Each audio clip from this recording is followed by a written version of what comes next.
What a day this has been, what a rare mood I'm in. Why, it's almost like being in love. There's a smile on my face for the whole human race.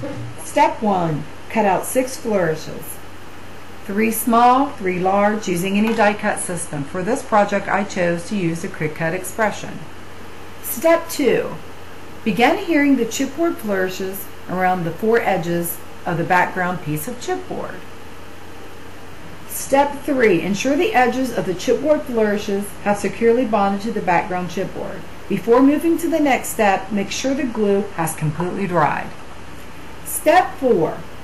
Place a piece of tissue paper over the entire chipboard design. Now, using a brush, brush the Mod Podge over the entire piece of tissue paper.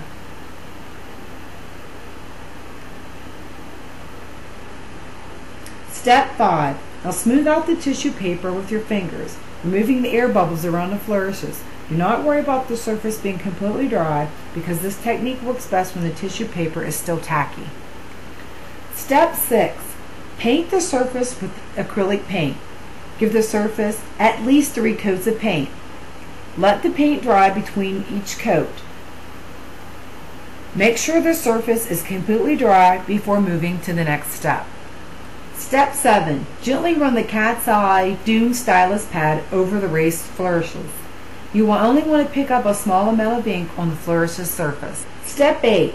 To add more depth and dimension, begin building ink layers. Gently run the leather mixed media ink pigment pad over the raised flourishes. Step 9. Remove some of the leather mixed media pigment ink from the flourishes surface. This will give the background paper a 3-dimensional effect. Step 10. Continue to build ink layers. Gently run the leather mixed media ink pad over the flourishes, paying close attention to applying ink to a flourish's edge.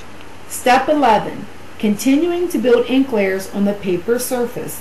Using the Shabby Chic Color Box Petal Point Option Pad, pull out the Dune petal, scumble the Dune petal pad over the raised flourishes surface.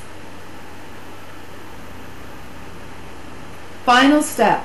Holding your smooch spritz just a few inches from the ink paper, spray the paper with a layer of smooch spritz. Continue this with each color of the smooch spritz. I completed the scrapbook page by layering paper, matting the photo, and adding a few embellishments. This is a gift for one of my scrapbooking friends.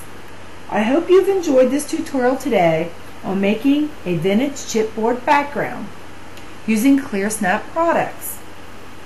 Thanks for stopping by the Clearsnap blog. Please return, and goodbye.